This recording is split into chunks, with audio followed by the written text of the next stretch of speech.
mwaminifu Bwana, mwaminifu, mwaminifu Bwana. Haleluya. Mwaminifu Yesu, kila siku na kila saa. Mwaminifu Bwana, mwaminifu, mwaminifu. Inua sauti yako, mwambie ni mwaminifu. Mwaminifu kila siku na kila saa. Mwaminifu Bwana, mwaminifu daima. Haleluya. Mwaminifu Yesu. Haleluya. Kila siku na kila saa. Mwaminifu Bwana, mwaminifu, mwaminifu Bwana, mwaminifu, mwaminifu Bwana. Kila siku na kila saa. Mwaminifu Bwana, mwaminifu, mwaminifu daima, daima. Mwaminifu, mwaminifu Yesu. Kila siku na kila saa. Mwaminifu Bwana. You are faithful, you are faithful, oh Lord. You are faithful, you are faithful, oh Lord. Every day and every hour. You are faithful, oh Lord. You are faithful, you are faithful, oh Lord. You are faithful, you are faithful, oh Lord. Every day and every hour. You are faithful, oh Lord. Every day and every hour. You are faithful, oh Lord.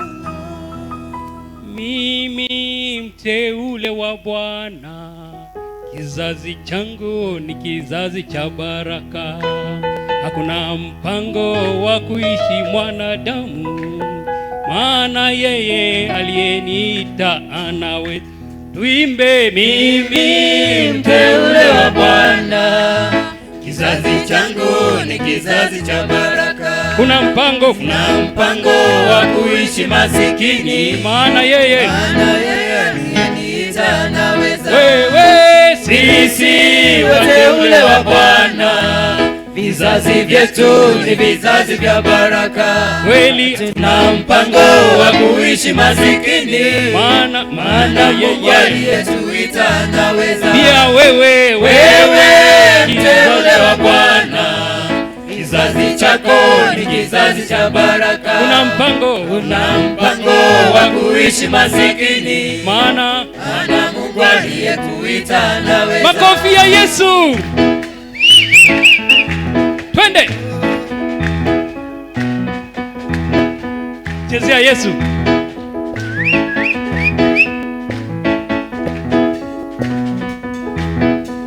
Mimi mteule wa Bwana, kizazi changu ni kizazi cha baraka. Sina mpango wa kuishi masikini, maana Mungu aliyeniita anaweza. Sisi wateule wa Bwana, vizazi vyetu ni vizazi vya baraka. Tuna mpango wa kuishi masikini, maana Mungu aliyetuita anaweza. Haleluya. Sisi wateule wa Bwana, vizazi vyetu ni vizazi vya baraka, kwa sababu tuna mpango wa kuishi masikini, maana Mungu aliyetuita anaweza. vijana nao Sisi wateule wa Bwana, kwa maana vizazi vyetu ni vizazi vya baraka, hakuna tuna mpango wa kuishi masikini, maana Mungu aliyetuita anaweza. hapa mimi mteule wa Bwana, kweli, kizazi changu ni kizazi cha baraka, sababu sina mpango wa kuishi masikini, maana Mungu aliyeniita anaweza. oh, nduru ya Yesu.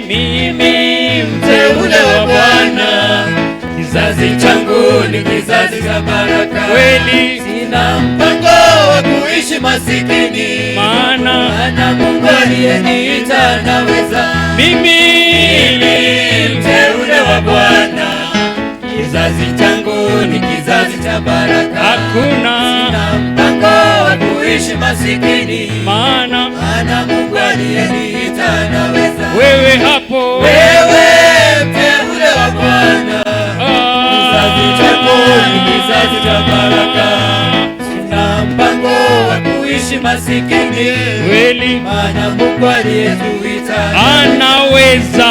Kupigia Bwana Yesu makofi ya shangwe na sherehe. Asanteni sana, tunaweza kuketi na fadhali. We can have our seats. Hallelujah, we can have our seats. Happy New Year. I think this is my first time this year to stand in thy presence, to thank God because of this good opportunity he has given to me. I appreciate everything that has been happening in this church. Last week I was not with you. I was gone to support our brother Mr. MWANGAZA, who had lost his sister. So we were somewhere in Kilifi. I came back on Sunday evening, and immediately on Tuesday I went again to Meru and lost my cousin's husband. Also I did some burial. Then I came back. I thank God for whatever was happening last week. Wherever I was watching. Niliona mkono wa Bwana ukiendelea katika nyumba yake. I heard very good testimonies which were being given by our sisters who are here, the way they did it, and I believe that it can happen to each one of us. Praise God. I want to take this opportunity kuita ndugu moja ambaye amekuwa kutoka mwaka jana hatujaonana, na amekuwa na salamu zetu, hata kama hataki kutupatia tutamuita atupatie. Bwana Fred Mwenda, we need to recognize you as you come forth and give us our salams.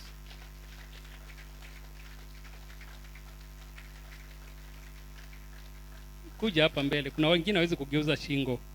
Unajua, let's appreciate him as he comes, please.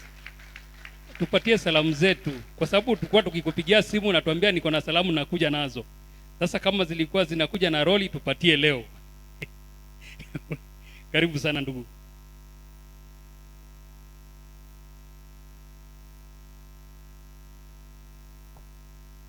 Unaweza kutumia Thank you. Thank you. It is working. Bwana Yesu asifiwe. Amen. Blessed be the name of the Lord. Hallelujah. Our super, the chairman and the executive of the church, and the congregation, good morning. Good morning. Bwana Yesu asifiwe. Hallelujah. I was not planning to come here, chairman, but you have caught me long foot. But I thank God. Amen. I'm happy. I'm back. The Lord has been good to me and my family. I went for a long holiday, leave, that is. And I thank God for all what has happened during my absence. The Lord has remained to be our Lord. Amen. The Lord has always remained to be God. And Amen. ever He will remain to be God. Hallelujah. To be sincere, my heart is happy. Amen. My spirit is at peace. Oh, yes. And I'm happy this morning. The Lord has packed His house as usual. And this is for the glory of his kingdom. Amen. This year, I've purposed to serve the Lord at some other ways, so long as we are glorifying our heavenly Amen. Jehovah. Amen. Amen. So, I'm happy. Congratulations, Thank our you. two leadership. Thank you. I didn't get an opportunity to come and celebrate you together with the others when we were taking over the office. But for now, take my late congrats. I'm happy, and I know the work of the Lord will be taken as the Lord has purposed. Amen. The destiny for this church must be achieved, because it is not for man. It is for the glory of the kingdom of God. Amen. So we are back. Greetings from my family. I don't know, unfortunately or fortunately, the last Sunday I was coming, we were not at our local church. It was a covenant service down there, and it was a circuit service. So I cannot say I have greetings from the church, because I could have been given that last day, maybe when I was in the church. But all you know, all through my period, or during my leave, they were telling me, when you go back, they didn't know when I will be going back. So they recognize, they know you, though in spirit. And I thank God for what is happening. Thank you, Chair, for your time. Amen. Glory be to Jehovah. Hallelujah. Congrats. Let's appreciate him. Asante sana. Asante sana Bwana Mwenda. Thank you very much. Kuna wengine ambao we have not met for some time. I wish to thank you for wherever you are this afternoon. It's actually almost afternoon. Nataka kuchukua nafasi hii kuwashukuru nyote, especially to thank each one of you for taking your time to be in this sanctuary this morning. I know it is not in vain. Today I didn't come with my wife because of unavoidable circumstances. She has a pain which is disturbing her. She could not walk. Therefore, that's the reason that she never came. But I trust by as we continue in this service, she will continue receiving her healing in the house in Jesus' name. Praise God. This wonderful morning, this wonderful afternoon, we read a book from 2 Kings chapter 6 verses 1 to 7. It is talking about the floating ask, but the main theme for our day today is restoration of the lost soul. Praise God. When I was looking to this chapter and was looking on the word, it was a place where Elisha was doing the teaching to his prophets. And this place was becoming smaller and smaller every day because the number was increasing. And as the number increased, the prophets who were with Elisha, they requested him that they should walk and they should expand their place, the school of worship that these prophets were learning. And they decided that they should do something which was extraordinary and go to River Jordan, where they could cut trees and pause so that they could make a larger school for the teaching of the prophets. And they went to Elisha and they asked permission to continue to go to River Jordan, and the prophet gave them permission to continue to go and do their work. But before they left, they asked their master, Elisha, to accompany them to the river Jordan. And the prophet Elisha accepted their request and joined them, and they went to the river. And now, as they were doing the assignment that they had requested to do, to cut trees, the unfortunate happened to one of them. As he was cutting the trees, the axe head fell off and went down to the river.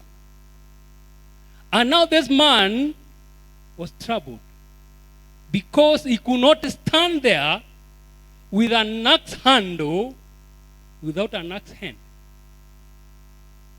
Because he could not be more irrelevant while others are working, and he stood there with an axe handle without an axe head.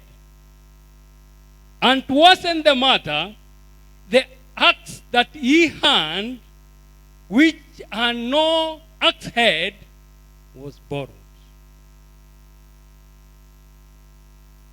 And this man is stressed because this axe handle with its axe was a very expensive item, and they could not afford to buy unless they borrowed, and now it is down in the river.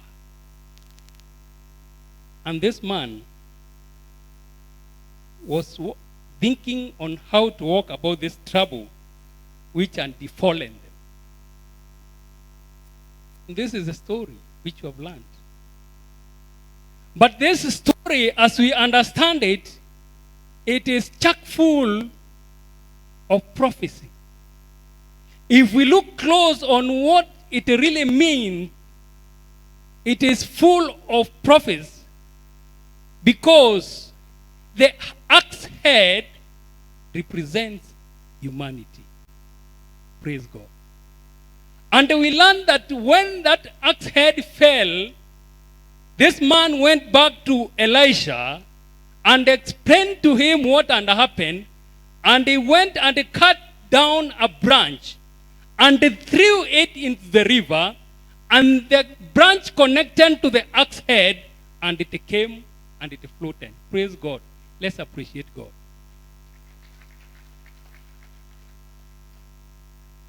The branch here represents Jesus Christ.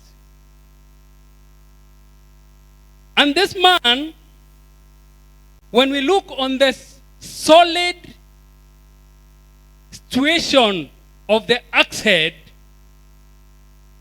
the axe head was made, forged, shaped, and sharpened for a purpose. We are made in the image of God. We are forged, shaped, and sharpened so that we can accomplish a certain purpose in the house of God. Am I talking to somebody? Now, this axe head, according to the Bible, it is lost. And therefore, the purpose it was made for, it is no longer working. The soul that is in you is borrowed. And if you don't take care for that soul, it is going to be lost. And when you are lost, the only place you can end up is where? Is where? Are we together? You didn't say where. It's down. Praise God. When the soul is in you, if it gets lost, the only place we can get it is down.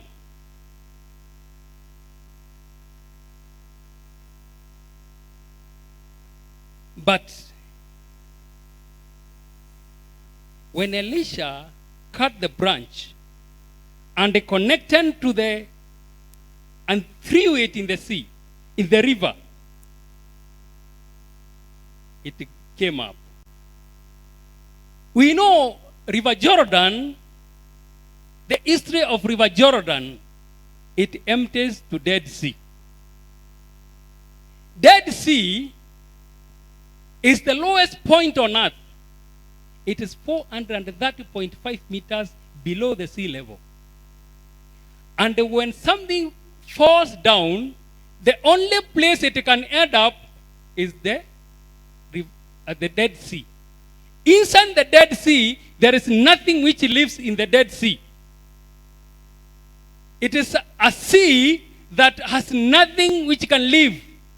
Therefore, this axe head, if it fell down and it was not being collected, the only place it could end up is the Dead Sea.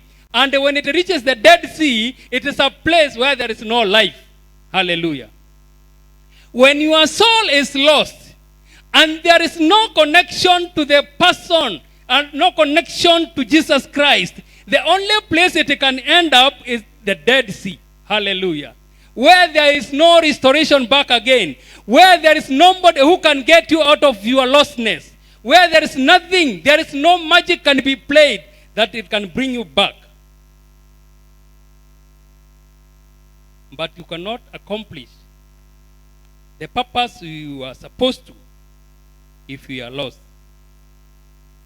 Nothing is more useless than an axe head that has lost its calling. Nothing is less use for a man or a woman who has not found his calling. The axe end falls and it went down to the bottom. When you are lost, what I can assure you is the only place you can go is down. Where no sociologist can take you out of that place. Where there is no magician, there is no witchcraft, there is nobody, no your parent, no your friend who can get you out of that place. When you are lost, you end up down. Not only lost, but the man who had that axe and some liability. Praise God. He lost the axe head, and it never belonged to him. That's why he called his master and told him, I lost master. This was the worst. It was borrowed. I told you that the soul that belongs to you, it is borrowed. It is on loan to you. And you have liability if you lose it. When you lose it, we cannot get it. Let's think about our birth. You see, when we came to this world, there was nobody who sat down and decided on what category we are going to be born. Nobody consulted you that you have to be born in Meru. Nobody consulted you that you are going to be born in Mombasa. Nobody consulted you that you are going to be born in Kitui. Nobody consulted you that you are going to be born as a boy. Nobody consulted you that you are going to be born as a woman. Nobody consulted you that you are going to be tall. Nobody consulted you that you are going to be short. But what we came to find, the time we found ourselves, we were born. And now that we are born, we have a liability. From the day we were born to the day we are going to die, we have a liability. The day you are born will determine your eternal future when you die. The distance from the date you are born to the date you are going to die has a lot to do with yourself, with how you are going to recover from your situation. Your life depends on what you are going to do from the date you are from the womb to the date you are at your tomb. Your Alpha and your Omega will determine your future after the world life. All this lies into our hands.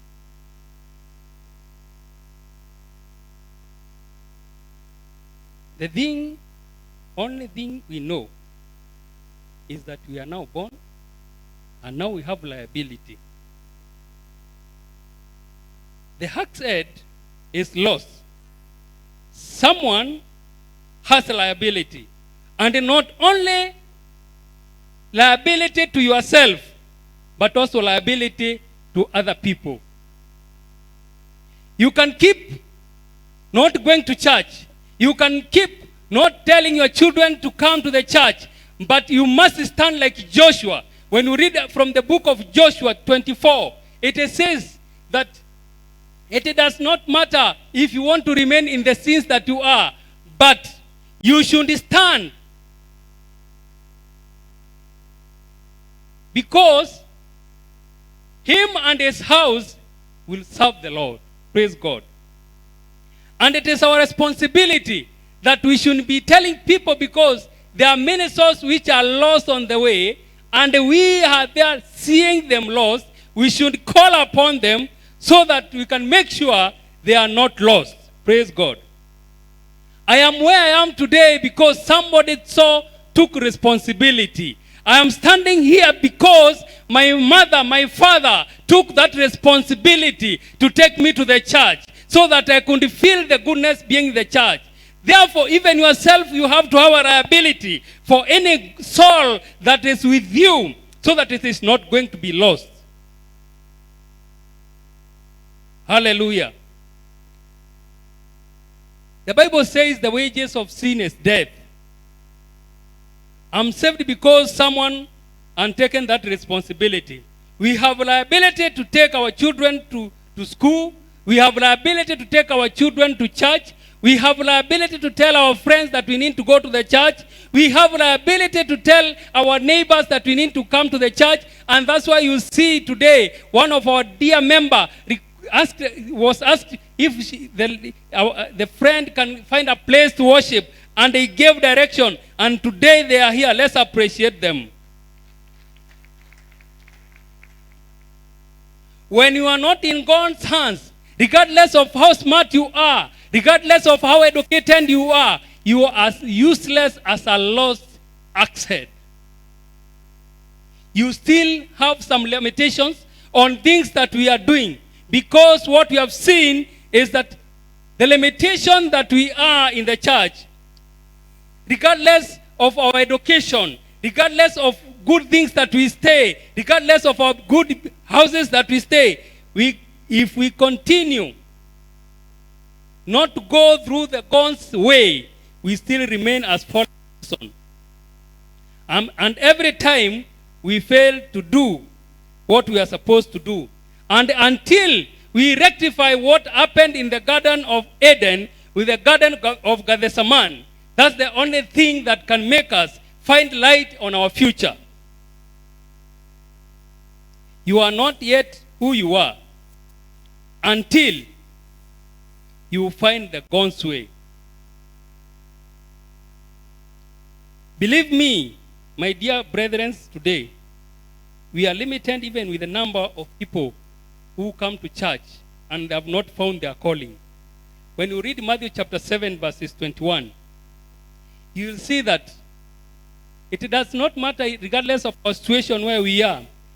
What we need is that not everyone who comes, who calls upon the word of God, Lord, Lord, that will enter the kingdom of God, but who believes in him and accepts and confesses, that's the time you can see the house of God.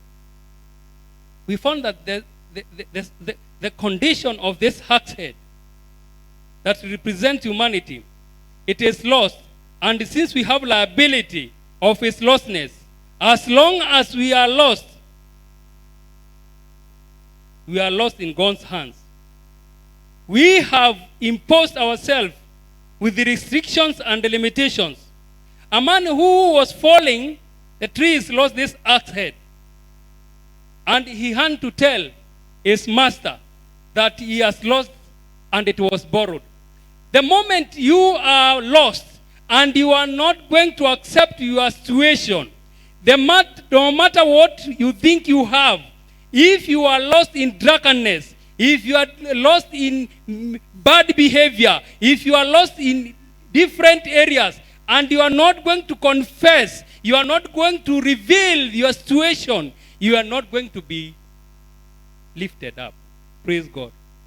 You must accept your situation so that you can be moved from wherever you are and come up. This man had a liability because the axe handle he was handling, he went back to his master and told him. And you know, the moment you don't say anything, if you don't confess your situation, you are going to remain in that situation forever.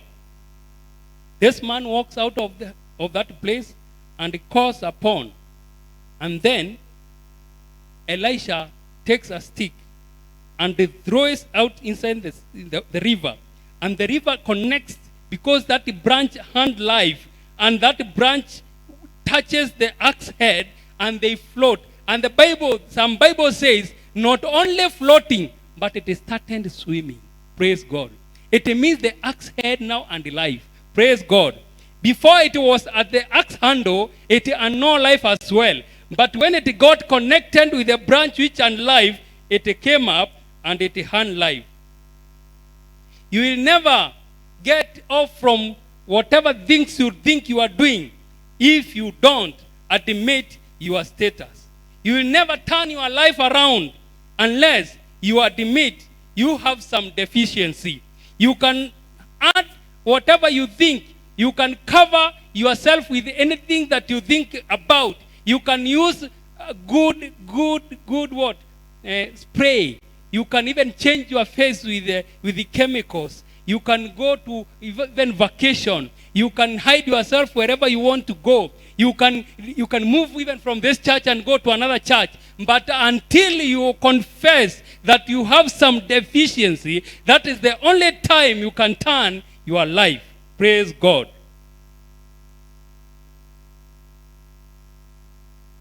I want to give you a story which most of you have looked at. Many of us have seen this movie called Titanic. If you have never looked at it, just go and look for it and look how it happened. It was in 1900s. And then in 1912, on 10th of April, there was this ship called Titanic was sailing from Great Britain up to New York. It left Great Britain on 10th of April, 1912. After 4 days, which was April 14, 1912, this ship had some problem. According to the people who animated this ship, it was made with doors which were said to be waterproof, that they could not allow any water to enter inside the ship. And the people who made this ship, they went to ahead to say that even God himself could not sink this vessel. It was deemed unsinkable. And on April 14th, it had 22,207 crew. But it had only 1,170 boats which could save the people in that ship. The people who were inside the ship could not take the limitation of the life-saving equipment on that ship because they knew it was unsinkable. Bwana asifiwe. You know, even ourselves in this world, people do a lot and they don't know if one day they are going to walk out of this world. They think they are here for life.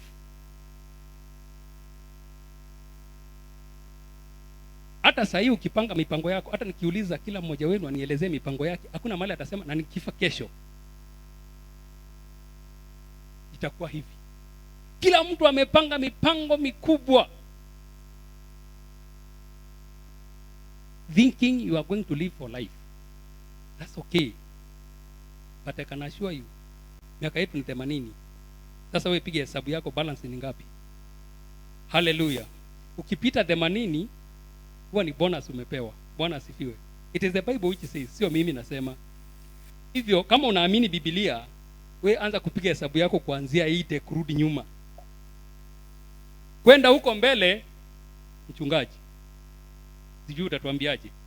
Lakini kwenda huko mbele ni matatizo na shida. Huko ndo utakutana na mapresha, utakutana na kila kitu, sukari, chumvi, kila kitu utakutana nazo huko mbele. Lakini maisha ni hapa 8 kurudi nyuma. Na mimi unajua yako ni balance ni ngapi nikisema hivyo, si ndio? Mimi yangu iko chini ya 30.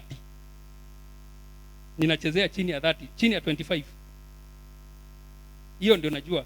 Hiyo ingine wacha tusemeni ukweli. Hiyo ingine itakuwa unabebwa kutoka hapa unapelekwa hapa. Bwana asifiwe. Unatolewa hapa unapelekwa hapo. Hapo wakati wote marafiki wengi utakuwa umewasahau. We kubali ukweli mahali huko na uendelee na maisha ukijua ya kwamba we are visitors in this world. Bwana asifiwe sana. The shape is limited. Angalia jirani yako mwambie it is limited. Now these people who are in this shape, they were very happy. They were dancing.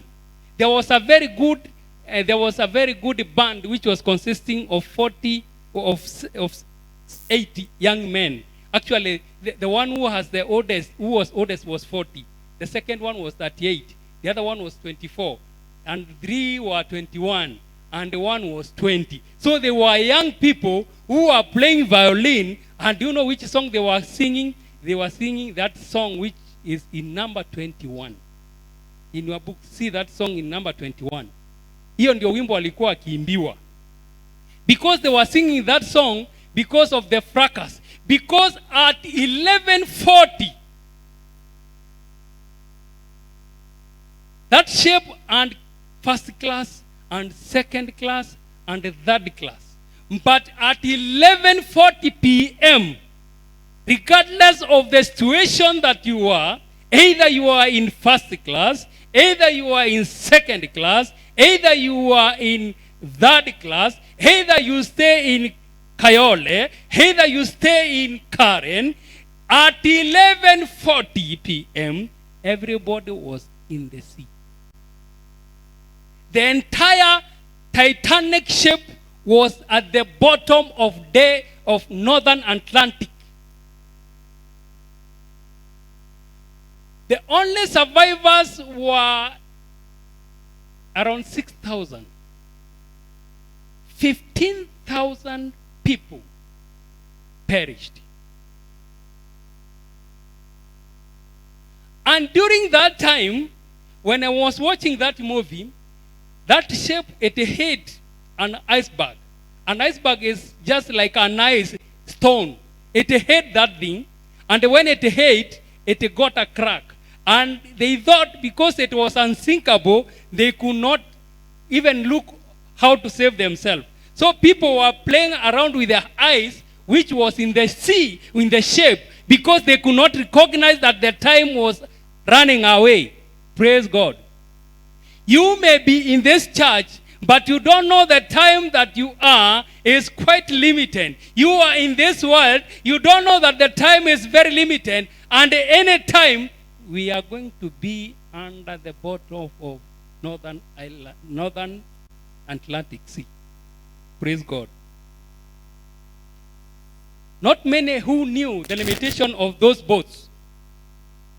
The boat was taking 6 to 7 members, but because they believed that it was unsinkable,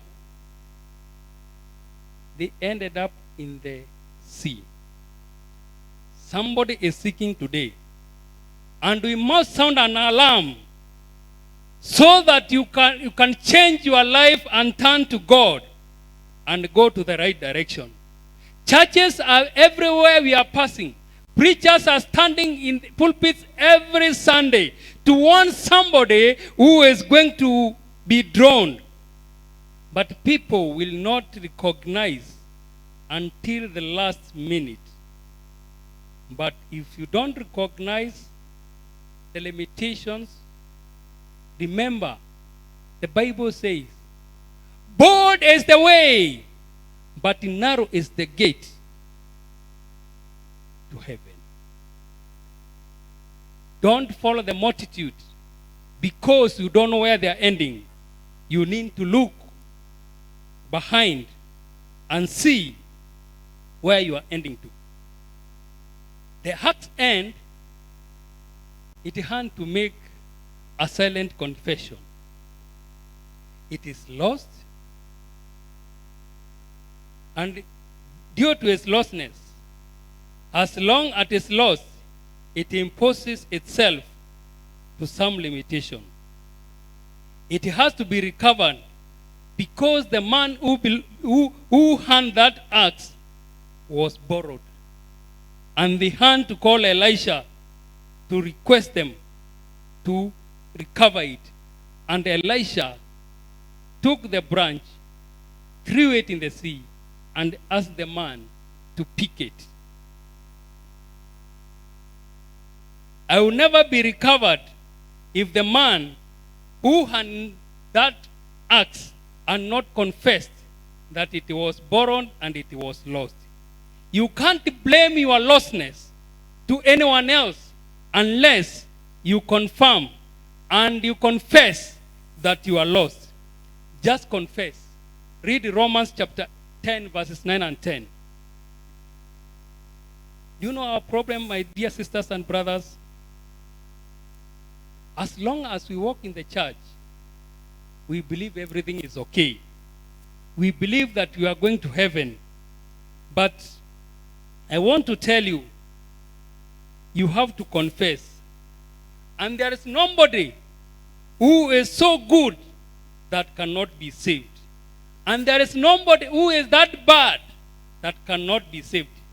Anybody here who may be in such a situation, you need to check and to turn around and look upon Jesus so that you can be saved. Elisha, when he cut that branch contained life. And that life touched the axe head and it restored it back. And the man who was having that axe took it and connected it. But I want to tell you one thing. That axe falling to the deepest point of the river Jordan, it was because of its nature. It is your nature, my sister, my brother, that you go wherever you are going. It is your nature that makes you do things that are not right. It is your nature that makes you talk bad about your other friends. It is your nature that makes you deny good things to your friends. It is your nature that makes you go to clubhouses. It is your nature that makes you go to nightclubs. It is your nature that makes you even smoke. But I want to assure you today, you need something better. While you are in that water, you need something that has life.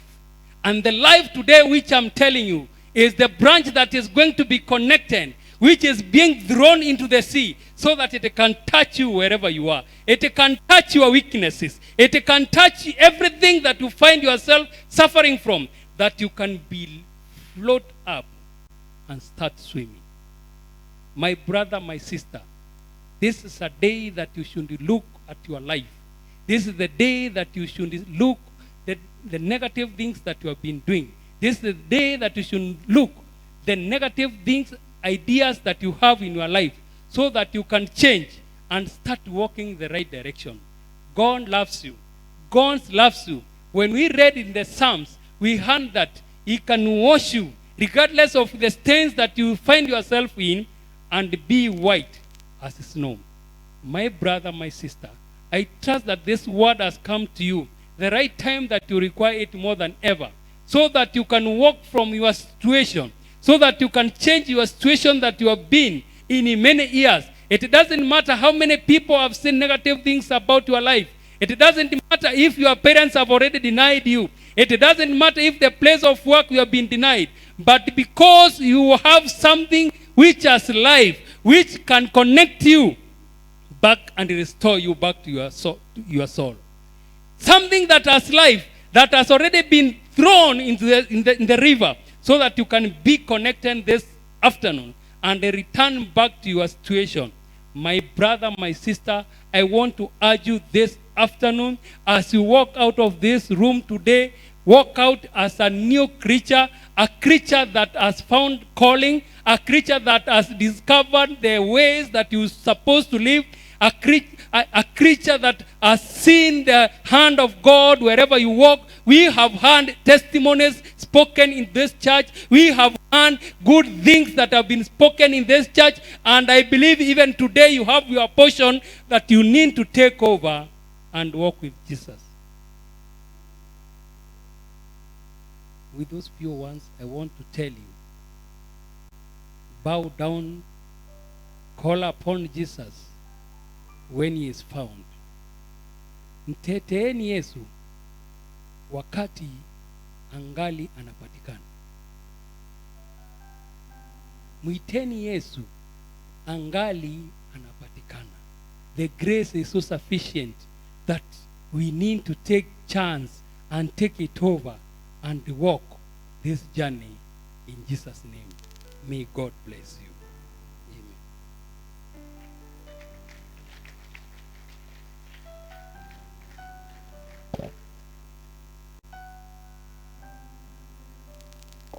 Let's pray. Baba, katika jina la Yesu Kristo, ninakushukuru kwa wema na fadhili zako. Ninakushukuru kwa sababu ya upendo wa ajabu uliotumiminia. Ninakushukuru kwa sababu umetuita na umetualika katika nyumba yako. Baba, tumekuwa tukipitia njia mbalimbali. Tumekuwa wengi wetu hawajatambua mwito ambao tuko nayo katika maisha yetu. Wengi wetu tumezama katika dimbwi la maji na tumeshindwa kutambua uwepo wako unapotuita. Baba, wakati na majira haya, ninakualika ukaweze kutembea na kugusa kila mmoja wetu. Mahali amepungukiwa, Baba ukamuonekanie. Baba, kaguse sehemu ambayo unajua kwamba imetulemaza kujua neno lako. Baba, katuguse sehemu ambazo tumejua ambapo hatuwezi kukutambua. Ninajua ya kwamba kila mmoja aliyekuja katika nyumba yako mchana wa leo anahitaji fulani katika moyo wake. Ninakabidhi kila hitaji lililonenwa mbele ya nyumba yako. Baba, kakutane na kila hitaji. Baba, aliye na shida za kimwili tunamuombea uponyaji. Walio manyumbani, Mungu wa mapenzi, tunaachilia uponyaji. Walio barabarani wakisafiri, Baba, tunaomba ukawalinde na ukawafikishe mahali wanapoenda. Walio hospitalini, Mungu wa mapenzi, tunakuomba ukawatembelee na ukawaguse. Waliopungukiwa na wapendwa wao, tunaomba ukawafariji.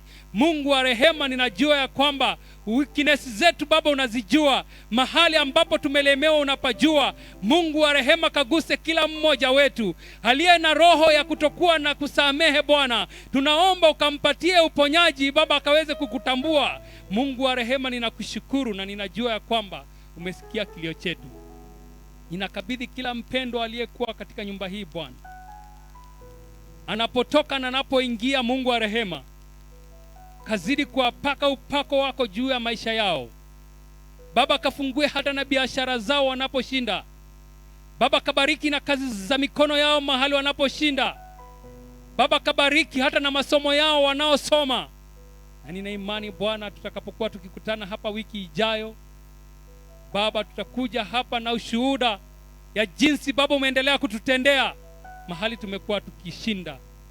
Ninakushukuru na ninakuamini, na ni katika jina la Yesu Kristo Bwana mwombezi wetu. Amen. Let's say amen everybody. God bless you. God bless you.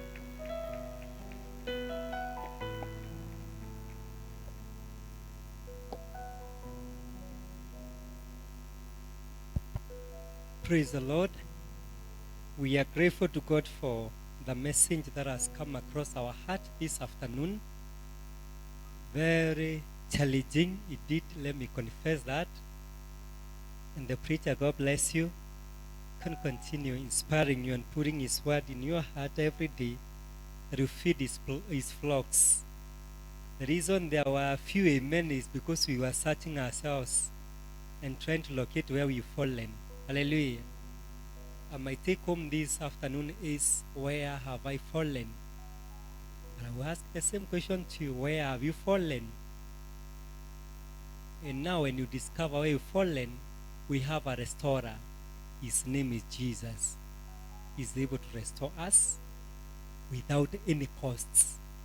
The only cost, you just take yourself to him. Or just call, Lord, I am here. I cannot make it. And he will restore you. We will float. And floating means we will be established. We will prosper in Jesus' name. Praise the Lord. So that's the simplicity of the message. Where have you fallen? Ask the restorer Jesus, and you float you. Kwa mashinda, kwa biashara, kwa familia, kwa masomo, Jesus has the authority to float us. Hallelujah. Thank you again, Chairman. God bless you for that word. And time to worship the Lord with our givings. Time to give is time to worship the Lord. And we are worshiping our Jehovah with that which he has given us. Our resources, they belong to him. We are only custodians. We are the stewards of that which Jehovah gave us. It is my prayer, and I'm praying to God that I'll become a faithful servant and more so a faithful steward, so that I'll guard so well that which I was given. When it's needed, I give it back. Hallelujah. Yes. So as I talk that way, I'm expecting we prepare our offerings, our tithes, our 10% of what we get. We connect ourselves with that. Our thanksgiving, tithes, or sacrifices. Here is that the Lord has done for you, and you feel your heart, Lord, you have been so good. You've been so awesome. No man would have done that which you've done for me, and now I'm coming before you with a thanksgiving offering, with a thanksgiving tithe. Somebody has got a covenant. You want to covenant with God in one way or the other. You want to connect yourself with God. All those. As I talk, those who have their envelopes as usual come here. We pray together, and as we hold our offering, we pray that the Lord will continue supplying, because He's the one who supplies the sins to the sower, and we are the sowers. Hallelujah. So somebody with an envelope of thanksgiving, or 10%, or you want to connect yourself with God, if you want to do it, if there's such a person who can arise, come here, we pray together, then we pray for offerings as we come to the end of our service.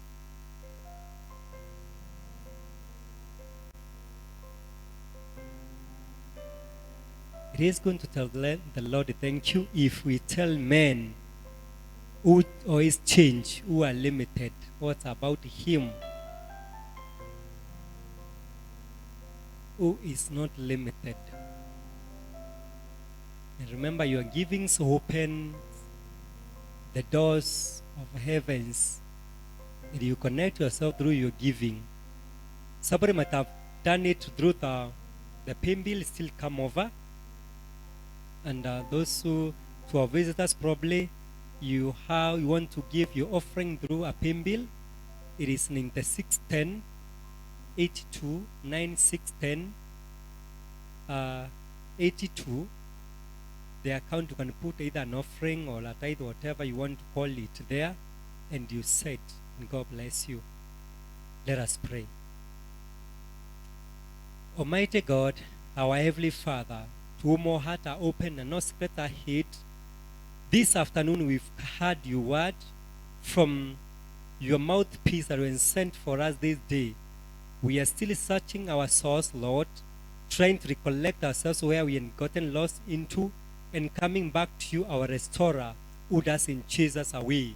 We are here, Master, before your presence, and your children stands with their offerings, O God. Some are carrying their 10% of that which they have, Lord. Others, they have something they want to connect you, themselves with you. and to the throne of mercy that you may do something to them. Somebody has a thanksgiving, Lord, and they are saying, Jehovah, you did it for me, for my family, for my friend, and that's why, Lord, I have come before your presence with a thanksgiving. Envelope, Jehovah, receive the thanksgiving in the name of Jesus Christ. Lord of mercy, somebody has a covenant, a seed, and they are saying, God, I want to make a covenant with you concerning something. I pray that you may bless them, Lord.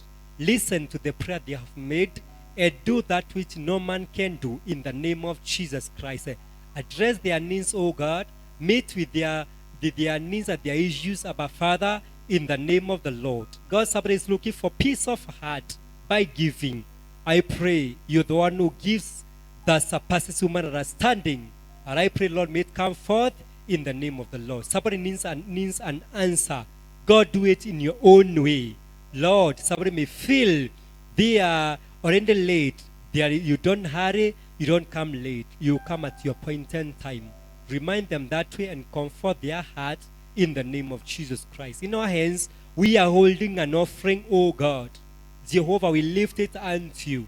Father, speaking a blessing, oh God of heaven, that this offering is going to connect us, Lord, to your throne in Jesus' name. Our offering is going to connect us to the abundance in the name of the Lord. And our giving today, Lord, is going to remove every block, anything that may hinder us from your presence, Abba Father.